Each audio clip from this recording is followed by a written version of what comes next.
Сәлем достар, сәлем баршаңызға, каналыма қош келіпсіздер. Қазіргі таңда көктемде бүкіл гүлдердің бойын тіктеп қалыптасуына және жапырақтарының сарғаюына қарсы тұруына витамин удобрениялар іздеген болсаңыз, табиғи жолда монокалифосфат берулеріңіз міндетті. Себебі қазір гүлдерге витамин қажет. Көктемгі уақытта тек қана гүлдерге емес, адамның өзіне де витаминдер қажет. Өйткені өте әлсіреп, қыстан жаңа оянып шығатын уақыт.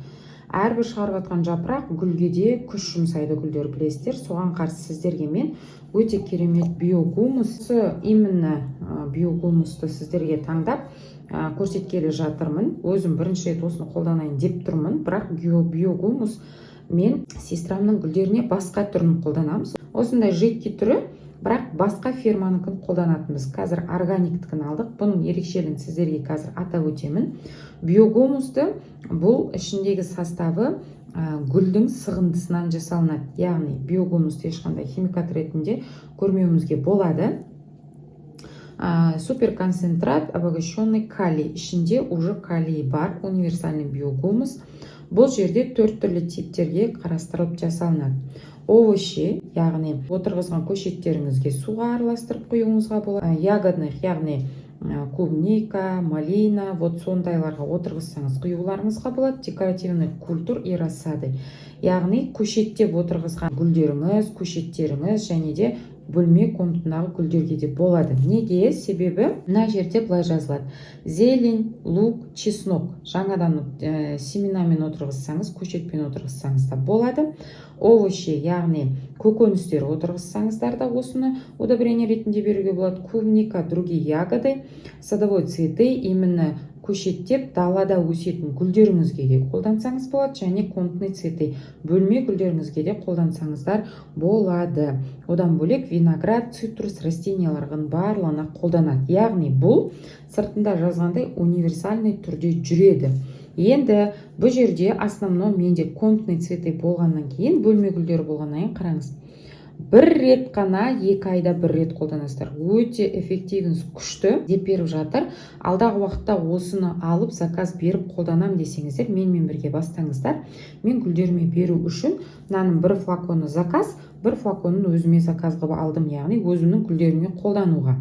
Міне қараңыздар, 2 айда бір рет 10 мл биогумусты, яғни 10 мл ғана, 1 мл 1 капля деп есептесек, 10 капля биогумусты 1 литр суға тамызу арқылы кез келген гүлдеріңізге берулеріңізге болады. Бұл биогумус осындай қара түсті болып келеді, және де бұл биогумусты тек топырағына құю арқылы қолданасыздар. Бұл себуге арналмаған. Тек топыраққа подкормка ретінде биогумус неге әсер етеді? Бұлар тез-тез тамырын жайып өсіруге, жапырақтарының қатты болып, тез-тез бейімделіп, жоғарылап, ветвиться деп жатады ғой орыстар, өрмелеп өсуіне, жаңадан жапырақ шығаруына, кішкене процент болсын гүлдеуіне көмектеседі. Егер заказ берем десеңіздер, WhatsApp номер қазір қалдырып өтем, WhatsApp номерге шықсаңыздар болады.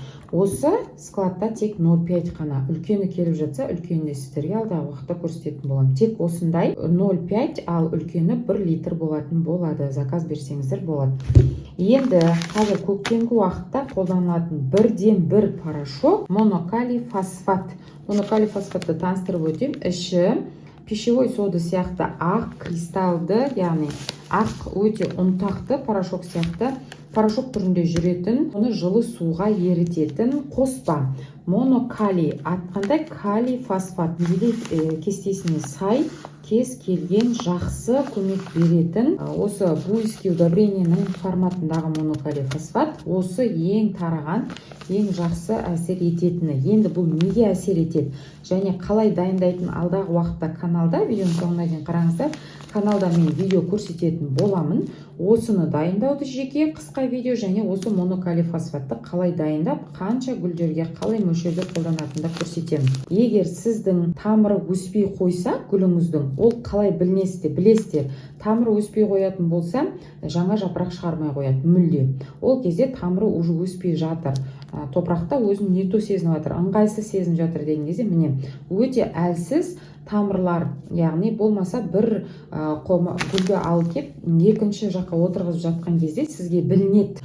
Сондай жағдайда бір құмырадан екінші құмыраға сіз ауыстырайын деп тұрсыз. Жартылай шіру процесі бар, жартық тамыры қалды, әлсіз күйдегі гүлді сіз алып отырғыздыңыз. Сол кезде отырғызғаннан кейін қарапайым сумен суарып алып, бір күннен кейін осыны суарасыздар. Яғни қарапайым су суарып болғаннан кейін, болмаса сразу суаруға болады. Қарапайым суды қатты поддоннан ағып кетпейтіндей етіп, үстінен осы монокалифосфатты кішкене судан кейін белгілі мөлшерде 50% қарапайым су, 50% монокалифосфатты қолдансаңыздар болады. Алдағы уақытта екі вариантты да сіздерге көрсетем. Екінші, жапырақтардың жиегі жиырылып, бүрісіп, бірдеңкеге күйіп қалған сияқты жапырақтарыңыздың жиегі сондай жағдай болатын болса, және де жапырақтарыңыздың жиегі қарайып, сарғайып бастаса, соған көмектеседі. Одан кейін менің чатымда да, WhatsApp чатымда да қолдау білдіретін, консультация беретін, және де басқа да YouTube'дан келген көрермендердің барлығы айтып жатыр, что менде осындай жапырақтарымда зиянкес жоқ па, мынау не деген дақ, ол не үшін ол дақ, кейбіреу айтып жатыр, көбейіп жатыр дақтар, бір-біріне көшіп, және де үлкейіп жатыр деп айтып жатыр. Осы сол пятна, яғни дақ түсетін болса жапырақтарыңызға, соған көмектеседі. Осындай 4 сатты алдын алатын болады және көмегін беретін болады. Жаңадан гүл шығармай тұрса, я болмаса гүл шығарып тұрса, сол кезде гүліне көптеп күш жұмсайды ғой, гүлдерін қиып деп айтатын себебіміз сол. Сондықтан гүлін қимай, әдемі күйінше осы монокалифосфатты беріп, ары қарай күштілеп тамырлатып, гүліңізді өсіріп алсаңыздар болады. Өйткені көктемгі уақытта гүлдердің тез өсіп кетуі, күнге бейімделуі, жылы уақытқа бейімделуі өте қиын процесс жүреді. Сондықтан сіз кішкене көмек бересіз. Жаздың уақытына дейін әдемі алып кету үшін осыны суара берсеңіздер болады. Болмаса мыжырайып ауырып тұрған гүлдеріңіз болса, соны себулеріңізге болады. Сепкен кезде қалай дайындайсыздар, ал топыраққа берген кезде қалай дайындайтындарыңызды алдағы уақытта мен барлығын сіздерге дайындап, бұның түрі қандай болатынын барлығын айтатын боламын. Егер сіздерге гүлдеріңізге шынымен осындай көмек керек болса, WhatsApp-қа шығып заказ бере берсеңіздер болады. Алдағы уақытта сіздерге осындай Bono Forte'ның, міне қараңыздар, для цитрус, сұйық күйінше жүретін, для орхидей, орхидея гүлдеріне арналған барлық гүлдердің түріне, үйдегі бөлме гүлдердің түріне осындай түрлерін алдық. Яғни, мынаны мен жеке для всех комнатныхты өзіме алдым, ал үшеуі заказ. Міне уже алдын ала заказ беріп жатыр. Осындай колпачокпен келеді. Ендігі видеода дұрыстап көрсететін болам, сондықтан видеоны жіберіп алмас үшін көре берсеңіздер каналыма өтіп болады. Келесі видеода кездескенше қош сау саламатта болыңыздар.